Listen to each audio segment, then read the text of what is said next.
Well, welcome everyone to ColliTalks Transformative Conversations. And as you know, we go deep.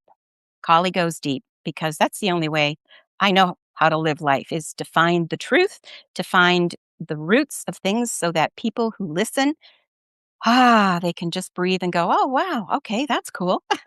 So today I'm honored to be joined by a woman who has spent decades shaping the stories of others only to find herself living a story of unexpected reinvention. And I am talking reinvention here. So, Stacey, you have been the voice of newsrooms, a mentor to the next generation, and still continue to do that. And you're currently walking a path of deliberate pivot. You also have Yes. a beautiful heart for rescuing animals, kitty cats. And I'm so excited to dive into your journey. So, welcome, Stacey Commer. Right? Thank you. I got your name Yes, you right. got it right. I You got it did. right. So, welcome, Thank you. darling. Welcome. Stacey and I have known each other for numerous years, and Mhm. I'm like I say, I'm completely honored to be with you. I just adore you, so I'm so excited. So, I was going to ask you. Mm. Your podcast, Unexpected Journeys, highlights how people navigate the unknown, right?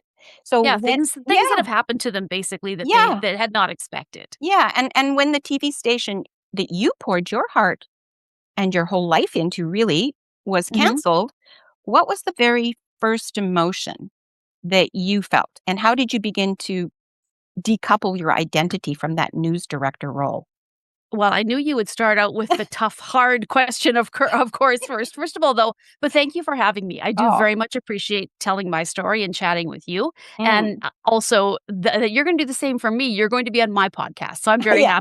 happy about that. But in answer to your question, Collie, it was such a shock. It was something where, as you know, in the media industry, there have been mass layoffs that have been happening for a long time. But myself and the staff at the TV station, we'd been cut back. There were only 6 of us in the newsroom by the time this happened, but Wow. we never it was always the more with less, right? Right. And we never ever thought a local television station, small TV station was going to be touched, honestly. We thought we're here to provide the service to the community and, it's something that is valued, and we just none of us ever thought that the station would ever go the way that it did. And yeah, unfortunately, it was just over a year ago. It was May 13th of 2025 that we were all called to a town hall meeting. And basically, in less than 5 minutes, we were told our careers were over. And it was a case of it was 10 in the morning. They said, we have officials from the company came in, said, we've just closed down. The TV stations are dark. We've shut them down and we just couldn't do it financially. And so it was all of us in one room, those who were Ah, losing jobs and those who were not, because it was a TV and radio station together, which my opinion should not have been done that way. I think we should have at least had the dignity of doing it separately and, saying having those private conversations with us, right? So it was not only a shock to us, but to the people who were staying behind. A lot of us had worked together in some cases for decades, and you're mm, just told in 5 minutes everything is done. And so there were people crying, there were people who were angry, as you can imagine.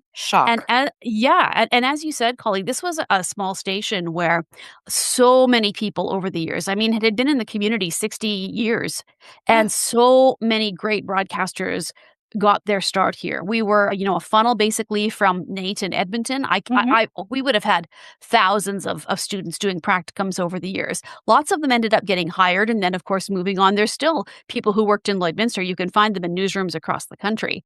And Mhm, it was just such a shock. And then, of course, it's a shock for me because I've mhm. been doing it at like almost 36 years at that point in different communities. I started in Swift Current. I also worked in Saskatoon and Edmonton and 3 different times in Lloydminster, back and forth in different roles. But then, of Wow. course, I had my young staff Mhm. that of course, my thoughts went to them too, because now where are they going to go? It's really difficult to move from a small station to say work all of a sudden at a CTV Edmonton, right? Like it's Oh, for pretty much sure. unheard of. Yeah. And they had, most of them 1, 2 years in the industry, maybe not even 2 years. So now where do they go? And of course, they're upset. And, lucky most of them have been resilient and have found something else, but it was difficult for a lot of them, Collie. There are a couple staff members and, I'm not going to say any names, but No, they no. really, really struggled Of and are still course. struggling because of the way it was handled, right? Like, it's such a and it's a public thing too. If you work at, say, a bank or, Mhm. you get laid off or maybe you're in the trades, it's Right. not made public. But then, of No. course, when it happened here, then, of course, it's public, and literally, when the word got out, I was getting phone calls within an hour of when it happened, and I was like, I can't talk right now. I just I don't even know how to feel." And, what do? You got your stuff years of stuff is in your office, Mhm. and, yeah, of course, there's people trying to console me, trying to console the staff, and, "Oh, what's your next move?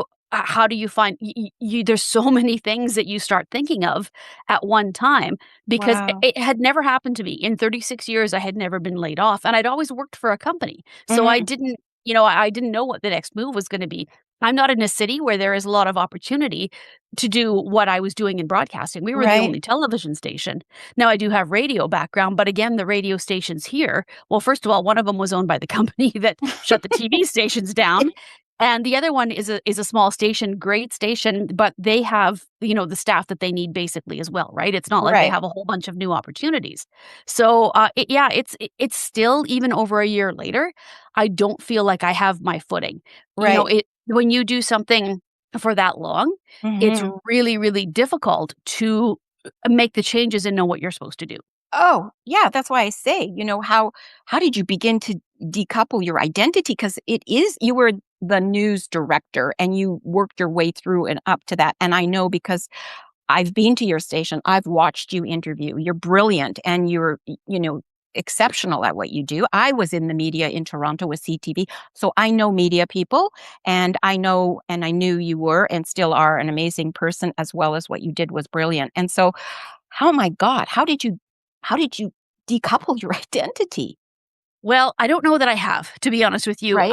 I was so attached to doing that for so long, and I'm thankful because I have been asked, like, for example, this past week and, the year prior, there was a local broadcaster here who was also laid off, or actually it was around the COVID times from the radio station, Right? and he has his own it's an internet broadcasting show. So he asked me to co-host the parade broadcast with him, which is, it's so much fun to be back in there. Mhm. I did take probably about a month before I really started doing, any serious looking. At first it was panic because the first thing you think of is, oh my God, financial, right? How am I Yeah. going to do this? Where do I go? And I was very surprised at the people who offered support, but I was equally surprised at the people who didn't offer support. Mhm. And was this one fellow who he had worked at the station. I'd worked with him, I don't know, it was I think my first time around, so it would have been in the late '90s, Mhm. and he emailed me and he said, like, he lives about 45 minutes from here and said, works for a different radio station now in sales. And he said, I went through this with a different company. He said, It's really hard to explain over email, but how about I come down, we go for a coffee, and I tell you what I've experienced and what I did." And I thought, okay, that's a great, great thing to do. And I'm Yeah. so thankful for that because knowing what he experienced, it's if you haven't been through it, you don't know. And the No. feelings that you have, you don't quite understand it. So to have him put it in perspective for me, and he Mhm. talked about, like, his family, and he had young kids at the time, and they're like, "Oh, dad, are we gonna lose our house?" So you have all these questions surrounding your family too, but he talked about what he did to get back on his feet, and I was like, "Okay, this makes a lot of sense," and a lot of it is networking, and it's contacting, reaching out to people that you know. He Mhm. told me everything that he had done, and so again, taking time to figure out what I was going to do, and luckily, I've been in this community long enough that a lot of people know me, and so Oh, that for presented sure. some opportunities.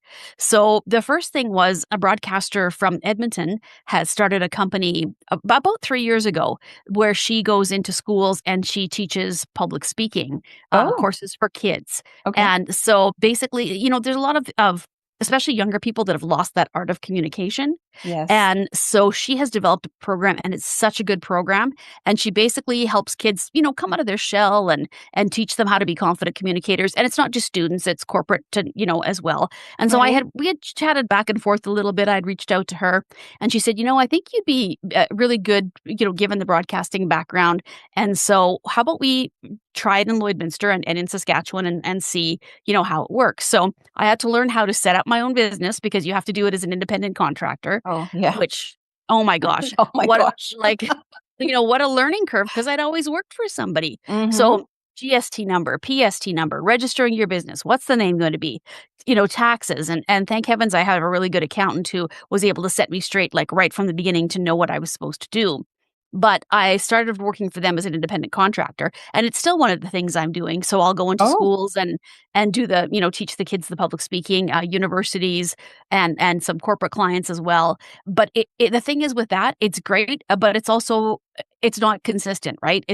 You have to find the clients, and it's a one off. So when Mhm. you've talked to one grade in a school, then you have to try and get everybody else too. So I've done some stuff in Saskatoon, which has Oh, been awesome, okay. in North Battleford. So Awesome. yeah, yeah, kind of going all over with that. And Mhm. then the fellow who publishes, it's kind of a community newspaper here, reached out to me, and he's like, we really would like to. He'd only owned the paper for, I think, 6 or 7 months at the time.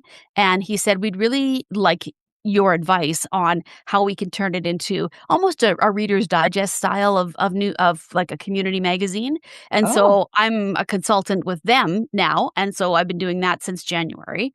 And then the podcast that I've started as well. yes. And then I've also partnered with another lady because I did back to school. I took an online course through Western University for crisis communications. So I've Oh. earned that criteria now as well. I can teach crisis communications to businesses as well. So, how do you make a plan for Mhm. something, if there's a social media rumor that goes sideways, or if you have mass layoffs or a product recall or a natural disaster, right? How do you create a team and have it a team in place ahead of time. So when something happens, you're not being reactive, right? And I Right. think a lot of Yep. even smaller, and it's small to medium businesses that I work with, and I think a lot of them think, "Oh, well, we won't ever have the Yeah, right. disaster," but anything can happen. And you said you worked in news, you've seen small communities, Yep. 2,500, 3,000 people, even something happens, all of a sudden they're in the national media spotlight, and Absolutely. that's really tough Yep. if you're having to deal with that from a reactive side of things. Oh, So yeah, so I've added that as well, and then as I said, the podcast, I'm hoping that, we get lots of listeners and subscribers and that works out as well. So I'm doing some consulting, I'm doing some freelance writing. So it's been a it's tough crawl, and I'm still, I think in my mind, Collie, I'm still the broadcaster. I still feel like I work at the television station, mhm. and I don't know, they say once a journalist, always a journalist, and I Yeah. don't know if I will ever get out of that mode. Like, I don't see me sitting behind a desk and, being in an administrative role or something like that. Yeah. And that's why I started the podcast because I miss doing the interviews and I miss Oh, telling yeah. stories and I miss talking. And So, you're yeah. brilliant at it, and it Well, will be thank a you. huge success because, I'm thinking of just to reflect about, in my own work, I see many people held back by what I work with a lot are called hidden loyalties to their past, right? A Right. and in your career as a news director, you had the final word on so many stories. So, like, what was the hardest part for you Mhm. of letting go of that authority so that you could step into the unknown? Well, like I said to you, Collie, I honestly, I don't think that I fully have. Yeah. It's only been a year, and a year is a long time, but it's also not a long time. No. And I still, even the roles that I get into, Mhm, I go into it with the authority of being a news director, mhm, and, maybe that's a good thing, maybe it's not, I'm not sure, but I've always just been a person that has just taken the lead. I can't sit back and let things happen, and that's probably a good thing in this case mhm. because I just, I didn't wait and hope that something would come to me for a job offer. I was out there, and I did apply for a couple of other jobs, marketing and such, and did interviews and didn't get them. But I also think I wouldn't have been happy in those roles No, anyways. no. Yeah, so it's yeah, an identity associated with work is a really difficult thing. Mhm. especially, like I said, when it's been something you've done for most of your life. I graduated high school a year early and thus went to college early. And so I had my first job in news because it was only a year-long course, the broadcasting course at the time in Wow. Saskatoon. So I Okay. was 18 years old when I had my first news job, and through it was in Swift Current, but through default, about a year and a bit later, I was news director. So at 19. Oh my god. Yeah. Yeah, and I look back now, what was I even doing? I don't even know how I to live my life properly at 19. Yeah, but you it's just did. the way, yeah, and it's just the way that things happened, and so, yeah, I don't know that I'll ever be able to shed that Mhm. identity. I Mhm. guess maybe if I was to win the lottery and move to an island somewhere where I didn't have to worry about things, then, that might change, but yeah. You'd probably start a station on the island. Well, and I'm not one of these people that can sit still, and I No. had a lady say to me the other day, she's like, "Oh my gosh, it's like, how are you doing all these different things?" And I said, "Well, it's a lot of different things, but again, it's not consistent. It's not Right. full time, right? Right. So, even the podcast, I've done, I think, 20 some interviews because I want to get them done ahead of time and then I'll just be able to schedule them, right? So, Mhm. again, that's a one off. So I won't have to worry about it for a few months. And, Exactly. the schools are quiet for the summer now. So I don't, that doesn't pick up again until September. And then I'm Right. doing some freelance things. But again, it's just all the one offs. So would I like something consistent? Absolutely, but it also needs to be something I enjoy. I mean, I'm 55 now, and that's the other thing I worry about, Collie, honestly, is ageism. Mm. And it's a real thing. Oh, it And is. yeah, and I wondered when I've applied for some jobs. I mean, employers can't technically ask you how old you are, but they can tell by looking at your history, Yeah, right? your You know experience, right? It's like, exactly. "What?" Yes. Yeah. So and I know that sometimes there's a thought process out there that, oh, well, we get the young people in, they know technology and but they're also not gonna stay with a company for, you know, maybe even 2 or 3 years, right? Yeah, Because they want to move on and advance. exactly. Whereas with somebody like me, I'm in the point in my life where I would love to get into a place with solid footing, and I give them a decade of employment, right? So, Mhm, mhm. but yeah, ageism is definitely a thing too. I'm not saying the people that I, had the interviews with that was the case, but the more and more investigating I do and speak to others who are kind of in the same space, Yeah. it's a thing for sure. Oh, yes. We can talk about that tomorrow Yeah. on yeah. Yeah, exactly, exactly. Yes, exactly. But today is about you, and I was gonna say, you've spent 35 or 36 plus years, right? Yep. Approving approving scripts and conducting interviews, and how has the way you listen to people's stories, right, changed, or has it for you now that you are on the other side of the desk, helping others to, find their voices, especially Mhm. at Project 5, right? Yeah. It's a little different in that when I was in the news director role and working with a lot of younger people, a lot of it was, showing them, they take the schooling and they come out with an idea of how things are supposed to be in the journalism world, but Mhm. it's never how it actually goes, if that makes sense. Mhm. When you're telling someone stories, there's certain things you always want to try to get the personal angle and try and get that in there. Whereas, if there's a news conference and say with some government officials, they want you to get their message. It's all spun. The interviews are going to be the same answers no matter what. Right. And what I would like to try and show the employees was, okay, we've got a government announcement, but how does it affect us here? How does it affect certain people in the community, right? So take that personalization and bring it in, right? So that was Mhm. kind of the biggest lesson. Okay. And now uh, it's such a different thing because if I'm going into schools and I'm coaching kids or whatever the case is, it's about how to speak up, how to use that voice to, first of all, not be shy when people, I think a lot of people think that they're judged when you're speaking publicly. And when I can show in a school that everybody is on the same level, right? It's the same, you're all experiencing the same feelings. There's a lot of anxiety sometimes Mhm. with kids, and if I can show that, hey, everybody's feeling the same thing and this is how you can use your voice and give them the tips and get them to a point where, it's rewarding to me when they come up afterwards and say, "Oh my gosh, either I was so shy at the beginning and I didn't Right. want to say anything to, we have them do a presentation at the end and they absolutely rock it, right? Mhm. Or we will have sometimes the teachers will say to us, we have some kids who are really super shy and they might not be willing to come up, and we never make anybody at the end do the presentation. They do the work and they build it. But Okay. if they're very uncomfortable, then they don't have to. But Right. we have had situations where those kids that they have had said, they might have a little bit of an issue coming forward. They're the first ones to ask to do the speech at the end. So it's just, Wow. yeah, it's so rewarding to see that.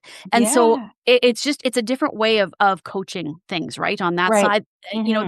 that way is more, it's more personalized. It's more, how do we get each individual to the place they want to go? Whereas Mhm. in news, it was more, this is getting people to tell their stories, Right. whereas in news, I was taking the stories that were told and how do we make sure it gets out in the best light? And Right. and I think the one thing that people don't realize about small stations, Collie, is that, you know, after COVID happened, we were often getting looped in with the what they call, the mainstream media, and, you guys are lying, or the government is buying the news station, and you're saying whatever they want. And, we Wow. were doing stories on community fundraisers and city council, and, it's not opinion pieces. And unfortunately, people watch American, and I use the term news loosely because down there, obviously, it's more opinions, and that does happen down there. I'm sure Yeah. in the smaller stations, maybe it doesn't, but what we're fed up here and what we see is, it's very, very different from what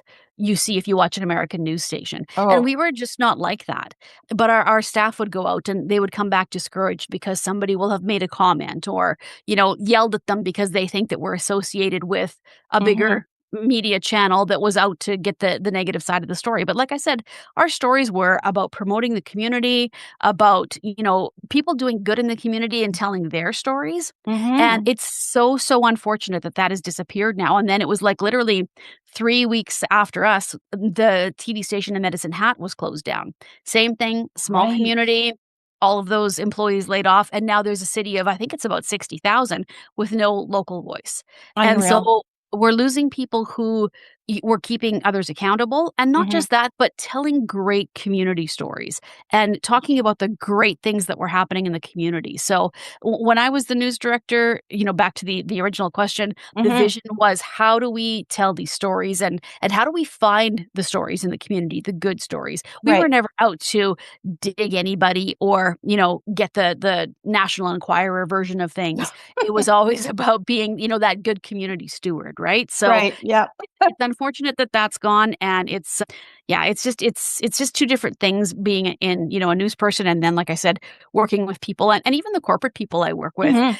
I am always surprised, Collie, at the end when they do their presentations, just how when you give them the tools Mhm. and they realize how they can use them to build this preparation and then take it into the real world, it's just awesome. Wow. It's rewarding that way, and I'm so Yeah. glad that I've found this project so that I can still Yeah. have that feeling and still, be so happy with what I'm doing. But like I said at the beginning, Collie, once a journalist, always a journalist, and so Oh, for that'll sure. never That'll disappear. never no, and, it's really interesting because just the fact that those stations have done what they've done, you know, it is it is really sad actually because the word community, I mean, communities are disappearing. And the whole thing about community is that you know the workings of your community and how to be, stay. I mean, I did a mini MBA, right? And I Mhm. remember the professor saying, with regards to even a small city or a small town, if the small area of the downtown core is not user friendly, like if they don't have a store where people can get Mhm. food downtown, or, Yep. that it, the community disperses. It's no longer a community. You can't have Yep. community without that kind of community. Yep. And so, when you have, like, my brother lives in Medicine Hat, he was distraught when Mhm. that station closed. It was like, what the hell? Where are we going to find out what's going on, how it's going on Yep. without trying to find it through Dr. Google? And now it's, chat Is it who or even true? whatever, or is it Yeah, even true, right? yeah. Yeah, so community and yeah, and so it's really disheartening that that's all gone the way it has, right?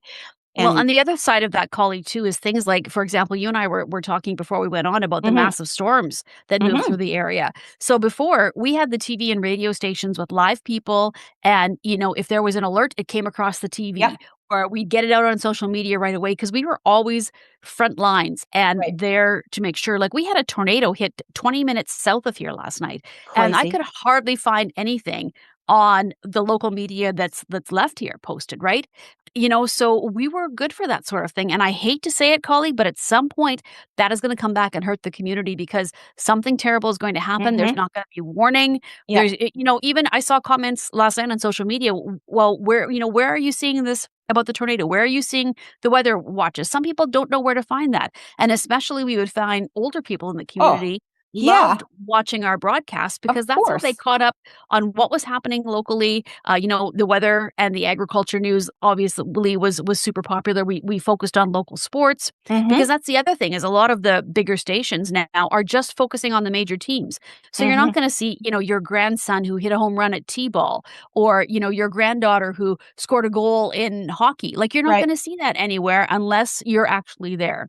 And, No. we would do things like athlete of the week. So we would pick an athlete that maybe normally wouldn't get attention and show them, in a spotlight Oh, on television. So all that yeah, is gone now. And going back to the thing about the weather, it is very unfortunate, but at some point yep, these closures are going to result in I don't want to say a major disaster, but it could very well be very that if possible. people yeah, if people don't know what's going on or know where to going on, what to get the information, like we talked about being reactive.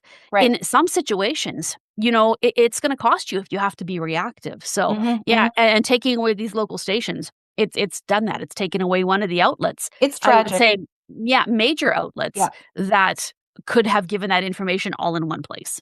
Yeah, it's tragic because I think in terms of people, seniors, it's bad enough now having to have a phone and a computer to get into Yeah. your bank account, to do this, to do that. But let alone for them, for some of them, that was allowing them to keep sane and Yes. to feel that they belonged. And also too, to stay like, what if a tornado sweeping through and Yeah. they couldn't see it on the news to go to a shelter, to Yeah. go to a rec center, or to go somewhere for cover. They wouldn't even know. Yeah. They Yeah, would or not even know. or there's an outbreak of something, Yeah. and I still get and it particularly, it seems to be a lot of the, older group of people who remember me from being Mhm, on television and radio. mhm. If I'm out shopping or, whatever, who will come up to me and talk about how much the TV station meant to them, and a lot of them had been watching since, inception, where they had Wow. live children's shows on the air, right? And it's just something that they really, really miss. Mhm, And it's hard to explain how the corporate system works, mhm. and that's where I think things started to go sideways was when big corporations thought they wanted to run television and radio stations, but it comes down to accountants, and they look at the bottom line, and they don't look at what service they're doing for the community, and it just, "Okay, well, we're cutting here, cutting here, cutting here," till there's by the time when we were still on the air, and I told you we had a staff of 6 people, Yeah, well, their day consisted of reporting their story, going out, then editing that same story, then not only getting it into our system, but then they right, also anchored the news or the sports or the weather for 3 different newscasts. And this is all in one day for each person, right? right. So, it was and they were awesome at it. And they knew it was a lot of work, but we had a system down and they loved it. They That's the thing loved it. about journalism is even though they were being literally worked to the bone, they still gave it Loved their it. all the time, yeah, Absolutely. and Yeah. it's so sad that these big corporations have done what they have done. I mean, we've just seen it again recently this past week with Rogers Sports Media Mm. shutting down, all their or not all, but 6 of their AM stations, and I think 230 people out of work, and, but then they spend 45 billion, I think it was, on acquiring the sports some sort of sports, I Yeah, they can't took over everything exactly from yeah, in CBC, Toronto. right? Yeah, Yeah, yeah. so It's just again, it's so disheartening because of the fact that, again, it's the small towns and the small communities that lose out. Oh, And not yeah. knocking the remaining media that are in these small No, communities, no. but when you lose an entity that has, like, 2 television stations and we also supplied the news for the radio station, it's Yeah. just not the same. No, absolutely not. I was gonna ask you now, I know from posts that I've seen, Yeah. that you've had a few, I would say, setbacks health-wise too, right? Yeah, yeah, And yeah, so yeah, and, if you're open to sharing, I was, yeah. gonna, just ask you how your experience with your own health and the transformation, how it mirrors kinda like the internal work that you've had to do, you know, to professionally Yeah. reinvent yourself, 'cause, you're having to work through your own health stuff as well, right? Yeah. Well, that is an interesting question.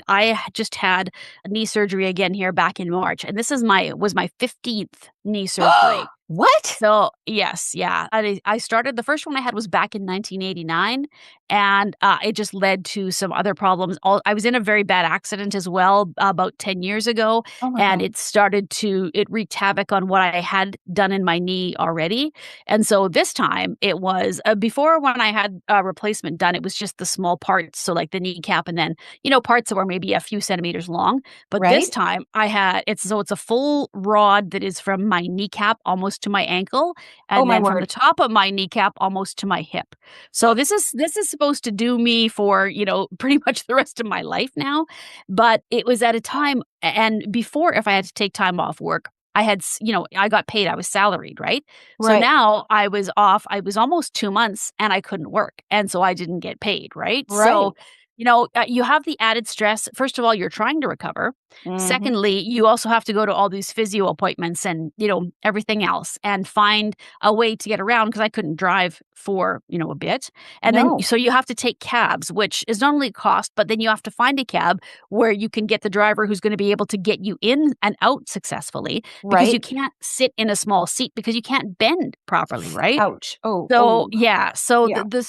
there was a lot of stress associated with that, and then the stress on top of that of trying to do some work, but then I couldn't sit at my laptop and my desk because, again, you can't bend properly. You have to do these exercises. I was on so much medication Oh, that it was a struggle, but it was at the point where if I didn't get it done, by the time that we had done the X-rays, I guess it was a couple of months ago. Oh, they think what had happened was when I was in the accident and I had been hit from behind by a big truck, it had loosened the parts, oh my and god. so you could see in the X-ray that part of the and if anybody's medically squeamish, they should probably not listen further, but part of the rod that was in the bone initially had come out. So you could Oh, see it was about 2 centimeters out of the bone, and so my knee was in essence collapsing. The parts were collapsing on each other, and so I'd been in constant pain for 2 years, not oh, knowing girl. what had happened, what was happening, and then and the regular X-rays didn't really show it, but this new surgeon that I had, he had me take these X-rays, and I'm telling you, like, there was, like, X-ray squatting and, like, all these different positions, and when you see the X-rays he did, you can clearly see how that pin was coming out, and so if I didn't have this surgery, my knee would have collapsed on itself, and that would have been a whole other Oh my thing because god. I didn't want to have it because I didn't wanna take the time away because I'm still in that mode where I have to be making, earning Yeah. financially and all of that, but if I didn't and it had gone out on its own, then who knows? I might not have gotten the right surgeon, it might not have been the right repairs, and, kudos to my new surgeon from Saskatoon, he did an amazing job, and I talk about how long the steel rod or the titanium rods are in there now, Mhm. but my recovery was the best recovery that I have ever had from a knee surgery. Really? Granting that, you expect certain amounts of pain and that sort of Oh, thing for too, sure. but his regimen and the way he does things would just made the recovery so much better. It was still a Wow. long time. I'm still in physio. Like, it still takes some Yeah. time to Yeah. do it, but yeah, it was a struggle because your body is gonna do what your body is going to do, Mhm. and I couldn't be out in schools doing presentations or No way. anywhere because A, I couldn't drive, and B, I couldn't carry things or even walk properly without pain. So, there was a lot of stress associated, and there's still a lot of stress associated, Oh, for sure. until I can get to that point where I feel like I'm comfortable and have, all my ducks in a row. And so but yeah, when injuries like that happen or you have to deal with it, you have to do what you have to do, right? Right. So yeah, I Wow. I went ahead with the surgery and it's been a lifelong thing basically dealing with all of the different issues with my knees, but Mhm. now I'm hoping we're on track and we don't have to, take things anything further. So, Wow, but yeah, it's amazing. just well, and it's stress upon stress, right? Yeah, So, yeah, yeah. and then of course you start getting run down and tired and then you start thinking, well, you know, is it past the point? Am I expired now, right? Like, is my expiry date past because before people always knew me from the television station, but have they forgotten now? You get those Mhm. thoughts going through your mind, Mhm. and Mhm. and then it's like, okay, well, my skills, are they transferable? Am I going to if I go into a new job, am I gonna be a failure because I don't have the training in marketing or whatever it is? Now, I did talk to a bunch of people because if you know me, Collie, I do my research on everything. Yes. And so I talked to many people who were former journalists and are in communications, and they all said, "You would not believe how your skills are so transferable and make you so valuable to an organization." And Mhm. even though they said that, it's still tough for me to believe, right? Because you get in that mode where you're stuck Yeah. and you think that it's the what ifs, right? What if I'm a failure? What if I get in there and they're like, "Oh, we've hired the girl from the TV station," and then the girl from the TV station falls on her butt because she doesn't know what she's doing, So there's always Mhm. these things Mhm. going Yep. through my mind, and I've tried to be positive and, try to keep those thoughts coming, but then there's certain things that happen, and I probably shouldn't take some things as personally as I do, but it's difficult, right? Yeah, oh, So, for for sure. example, when you do a pitch to a school and they say, "Well, no, we don't think it's right for us."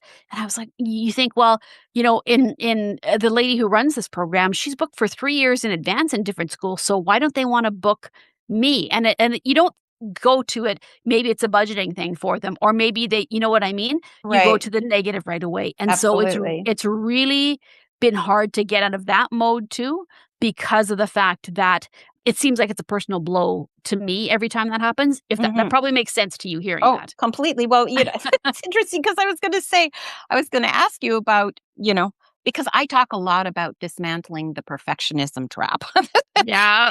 and the walls that we build, right? And I mean, come on, in 36 plus years of being in the public eye, I'm sure you have felt the pressure, to be perfect. And so, how did you finally, or have you found ways, because this podcast is all about transformation, so have you Mhm. found ways to for yourself to dismantle that perfectionism trap, and maybe for, I say my viewers, but they're Hmm. listeners, they're not, they're Right. yours, so that can help your audience as well now, kind of go, oh yeah, maybe I could really learn from this woman.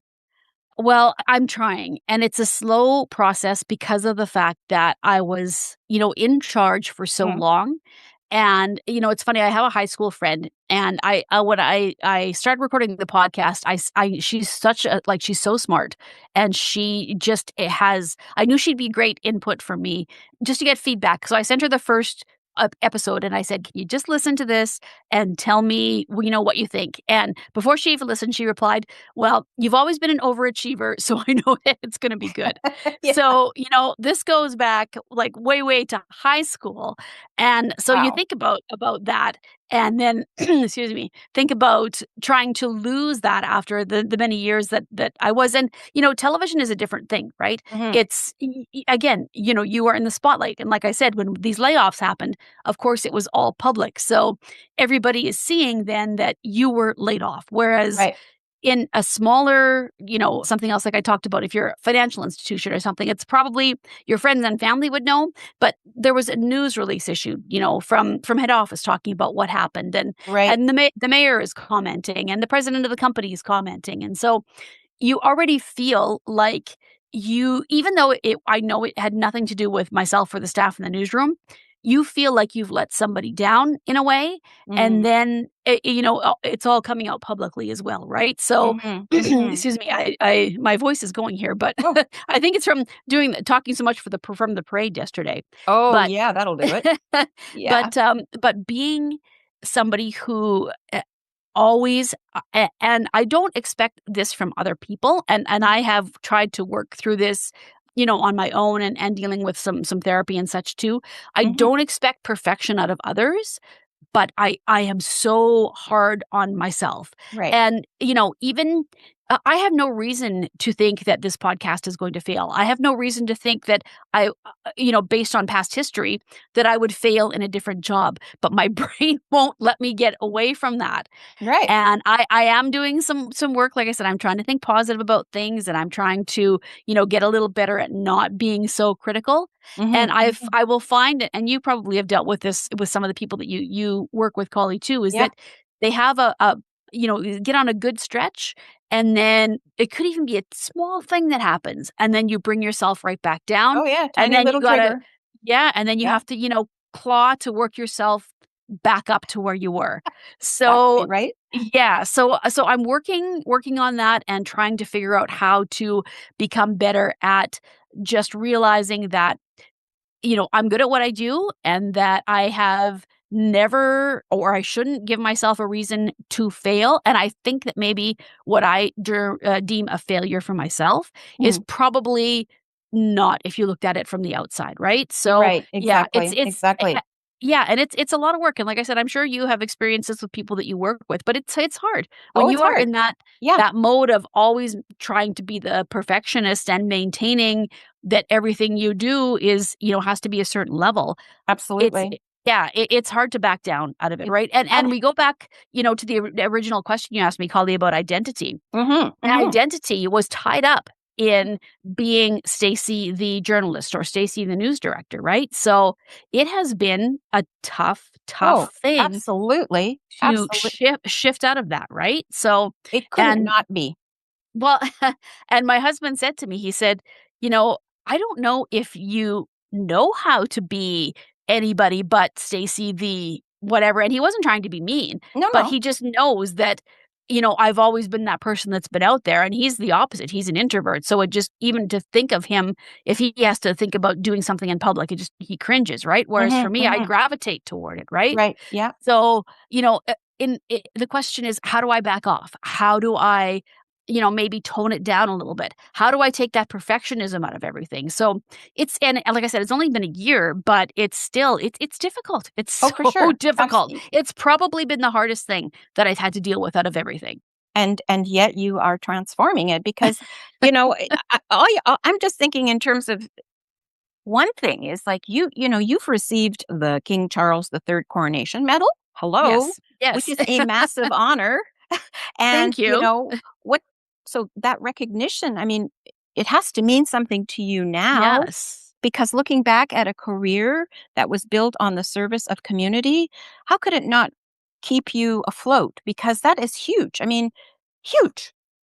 Yeah, it is, and thank you for saying that, and thank you, it was an honor. I have Yeah. it sitting in front of me on my desk to kind of keep me, and it's one of the things that I look at, and it's Mhm. like, okay, well, somebody thought obviously that you were valuable enough to get Hell this, yeah. right? Yeah. So, and that's the thing too, is that going back to getting the award for doing what I did, it's Mhm. always about promoting other people. It's Mhm. not about promoting yourself. And it's funny because you will find a lot of people who work in radio and television who are actually introverts.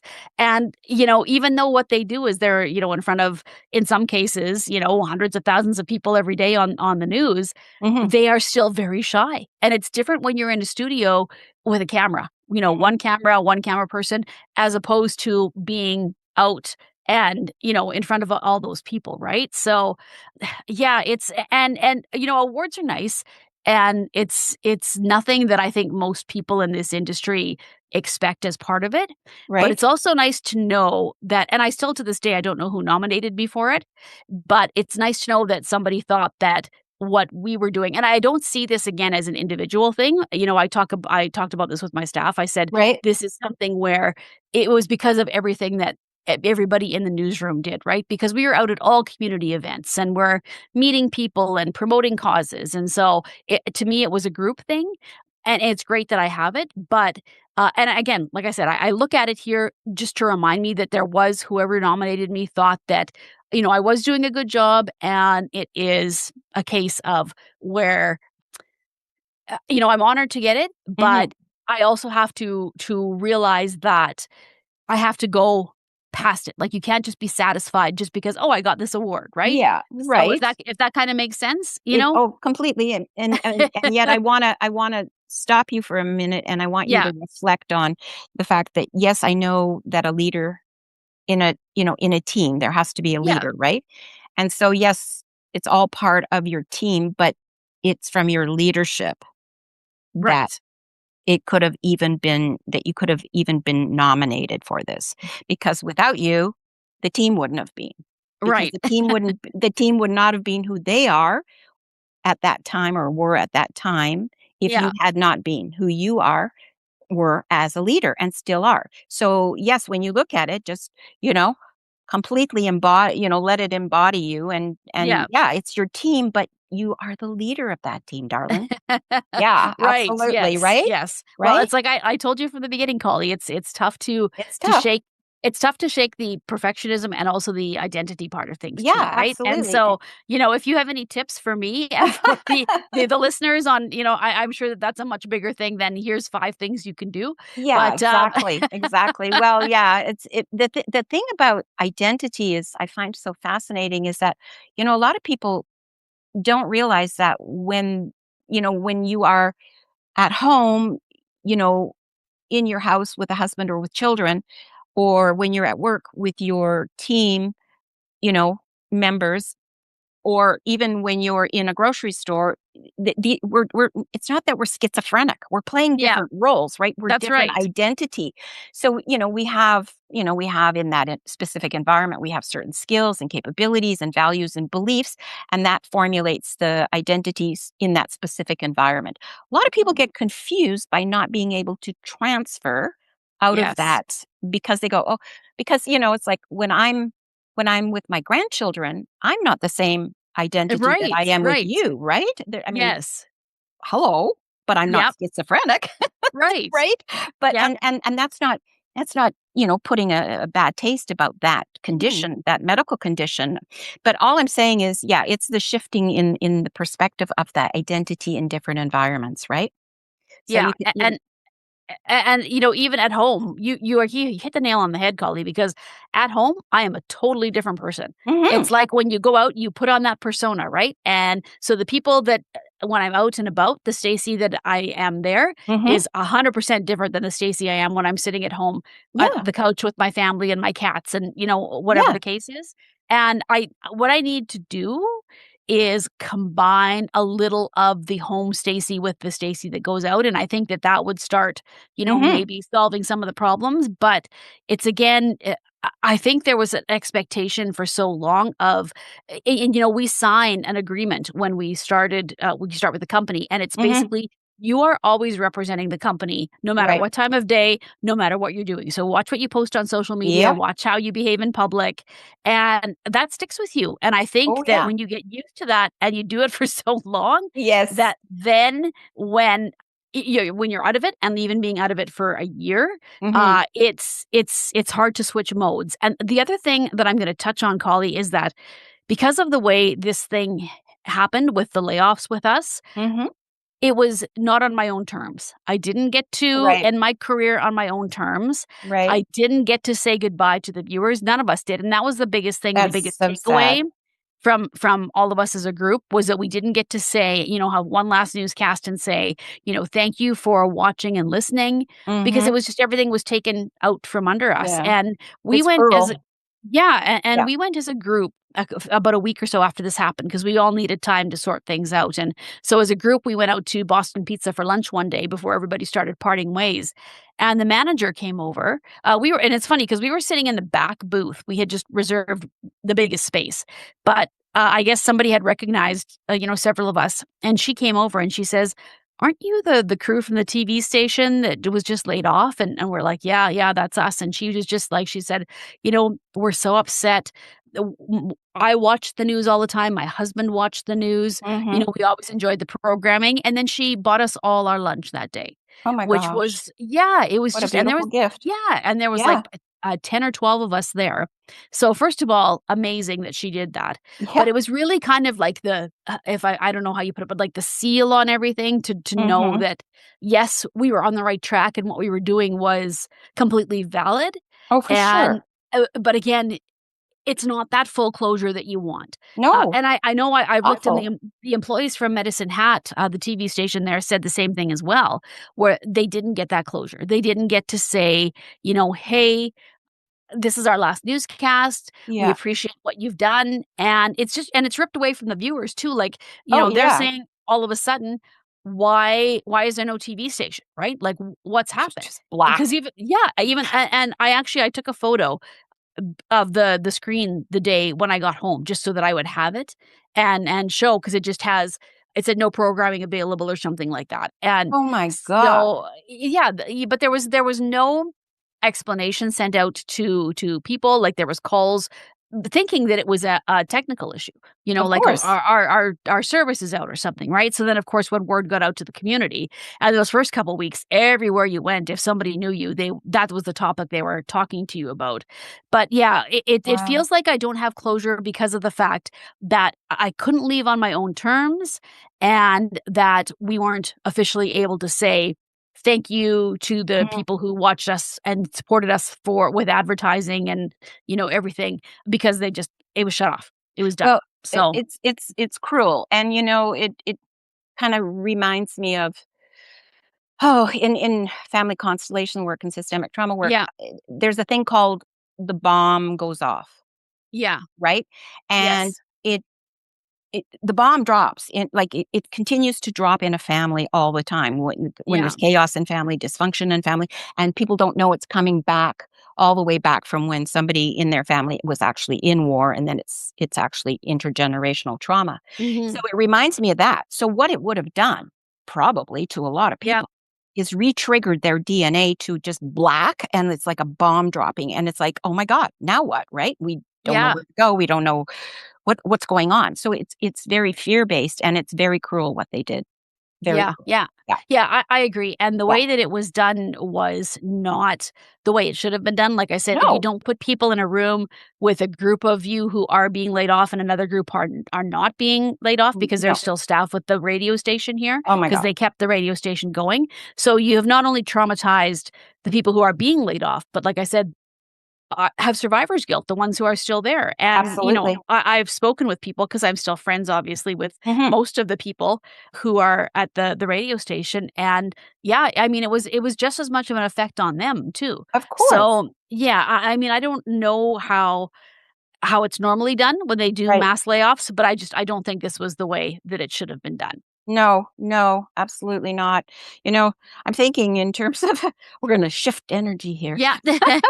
because I know how much you love and save animals. Yes. And is there a connection for you between the work of rescuing Mhm. animals and the work you do now with people in transition? There might be I didn't get into animal rescuing until probably, it was fairly recent. When I say Mm, recent, probably about the past decade yeah, is when but I still. started. Yeah, yeah. Yeah. And it's one of those things where it's helping those who can't help themselves. And it's not unlike sometimes what we did in journalism where we would do a story on someone who had been through something horrific and they had a GoFundMe set up, right? Mhm, So mhm. you're helping get the word out.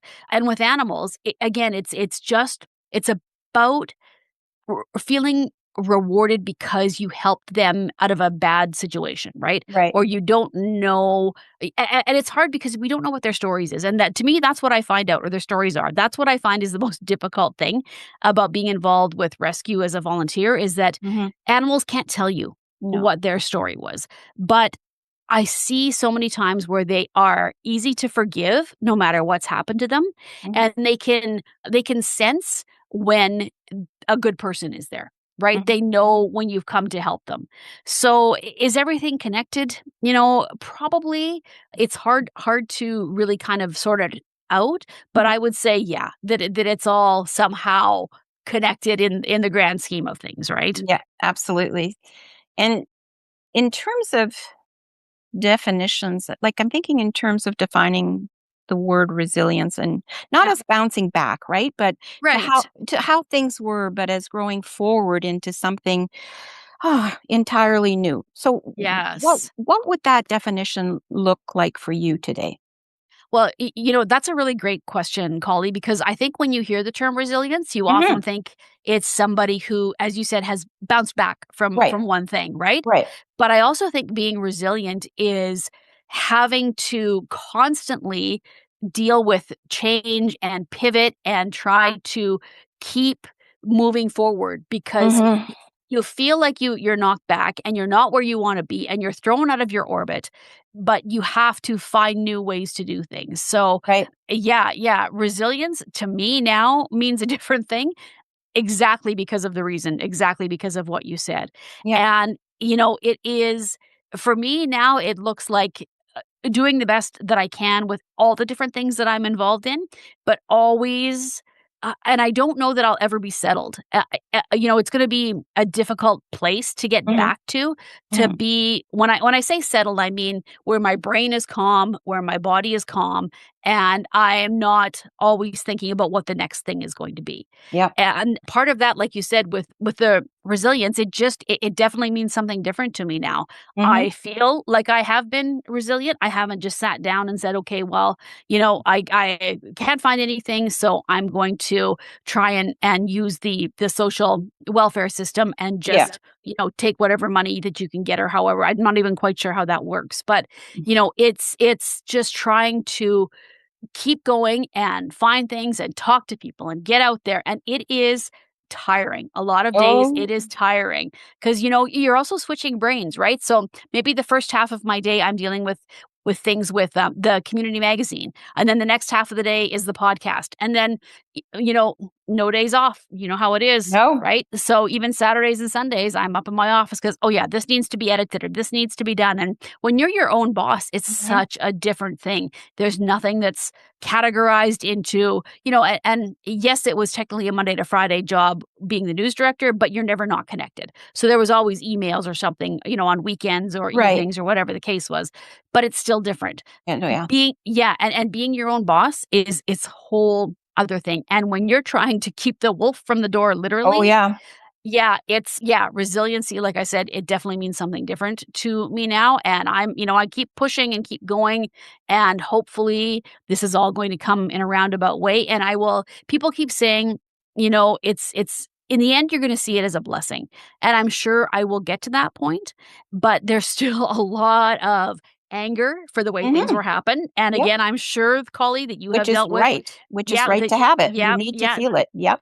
well, and when I told you about the fellow who came down and had the coffee with me and told me about, what he experienced, he said it was, Mhm. like, probably, I think, 10 years that it took him before he, could get rid of that anger.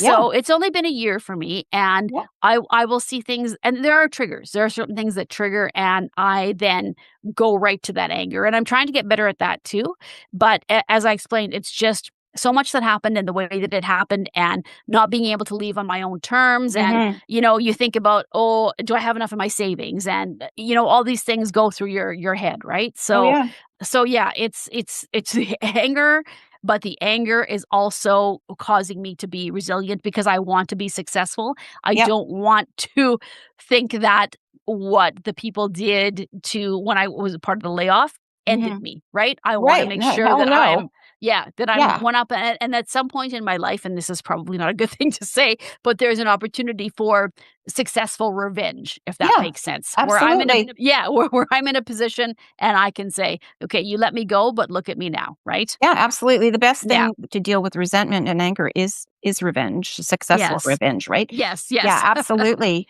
I was thinking in terms of if you could speak, right, to the you from Mhm. 2 years ago, right? Yeah. The moment kinda before the shifts happened, right? What is the one thing that you would tell her that she wouldn't have to be able to hear back then? I would have said, "Stop stressing so much." I had a couple of my staff members who said to me, and this was when we talked after the layoff, there Mhm. were several times when they thought that I was just gonna have a heart attack at my desk because of the amount of stress that kept being put on me, the more with less and, "Oh, we need you to do this report. Oh, yeah, we had it a month ago, but we forgot about it, and now you need to have it done by Friday." Oh, And, right. things like constantly happening, and there was Mhm. 2 staff members that actually came to me and said that to me. And what you don't realize in the moment is that when you work for a big company, you are just a number on a line. You are, an item and that can be stroked off at any time, no matter Yep, how loyal you are. yep. And had I known how this was all going to play out, I would have been I wouldn't have been gotten so stressed out of, so many different things and always trying to work for the company and making sure that this was good and that was good. I Mhm, would have sat back and said, "Okay, they've taken away, our resources for this, so this is all we can do." mhm, Instead of pushing to try and do so much, I mhm. would have said to myself, "No, don't. It's not only gonna hurt you in the end, Yep, so just only do what you can do." That's exactly what I exactly. would. Oh, Yeah. awesome, awesome. So our time's coming to a close here, but I just wanted to I could talk to you forever. I really could. I love it. So much to learn from you, Stacey, really. So finally, for anyone listening right now, Mhm. who's facing a cancellation, let's say Yeah. whether it's in wherever in their own life, right? Whether it's a job, a relationship, health crisis, what is the first smallest step they can take to start their own unexpected journey? The first step, Collie, is talking to people who you know support you and getting that reassurance. That helped so much. Mhm, Is there are certain staff members that I'm still friends with mhm, that talk to me and they just know the words to say to make you feel better in that mhm, situation, mhm. and that is your starting point. Talking to those who you know support you, and then moving on from there because you need that. If you are coming from a place where you think that you've got no support, you Right? can't be healthy for yourself. You can't No. have a healthy mind. You can't start doing what you need to do. And so having that support, and I thank to this day the people that stepped up and either emailed or called or, just and they know who they are and they know Mhm. what they said just to help you realize that, first of all, this had nothing to do with you. And in most cases, I'm sure it probably doesn't with people. It's, we see layoffs in all kinds of industries now. Oh, yeah. And secondly, use that support system. And even if it means reaching out to counselor or somebody who, if you're really in a bad state, just to get that it's almost like validation that Mhm. you're still good. You're still in a good place no matter this is just a temporary setback. So Yep. that's exactly what I would say is use that support system as a starting point and then build from there. Awesome, because you know what? In the end of it all, we're human beings, Absolutely. and we matter. Yes. And And we're not always treated like that. no, So, and we matter, and, we are enough, and we've always been enough, right? It's just exactly. all the other stuff that gets thrown on us. Yes. Right? Yes. Yeah, Yes. exactly. Oh my god, girl, this has been awesome. I'm gonna have to have you back again because there's way more I wanna go into, but, Absolutely. for Anytime, today, Collie. yeah, absolutely. Thank you so much, Stacey. And for people who wanna reach out to you, I Yeah. will be I will be posting your contact, but, I like for people to hear from you, Mhm. my guest, with your voice, how they can reach you. Well, if they want to listen the first, podcast episodes, I'm gonna do Sunday and Wednesday releases, so there'll be Okay, new episodes every Sunday, Wednesday. The first release is July 19th, and okay. for that, just search Unexpected Journeys podcast on all the podcast sites and social media, it'll all be there, but also they can just reach out to me. personally, if Mhm. they want to be a guest or if they want to, any of the 500 other things that I'm doing Yeah, now. exactly, And exactly. like I said, Collie, you're going to be posting the contact information, but you can just Yep. email me. It's just my name, staceycomer@gmail.com. And Okay. correct spelling is STACEY and then COMMER@gmail.com. Feel free to send an email or find me on Facebook even and send me a message that way. My DMs are always open. Same with Instagram. And yeah, I'm always willing to chat and talk about new projects and always looking for guests on the podcast, of which you are going to be one. So I'm so excited. Thank you So for reciprocating oh, and joining yes. my podcast too. Oh, absolutely. Oh my gosh, this is I'm so excited for you. Yeah, I just know the veil has been lifted and so much more is coming your way. Absolutely. So much Thank you. more. You Thank have you. no idea what's coming, but it's coming, girl. It's coming. So lots of love, and I'm so looking forward to talking with you tomorrow. Sounds great. Thank you so Okay. much for having me, Collie. Oh I yeah, very much appreciate absolutely. it. Yeah, absolutely. It's great.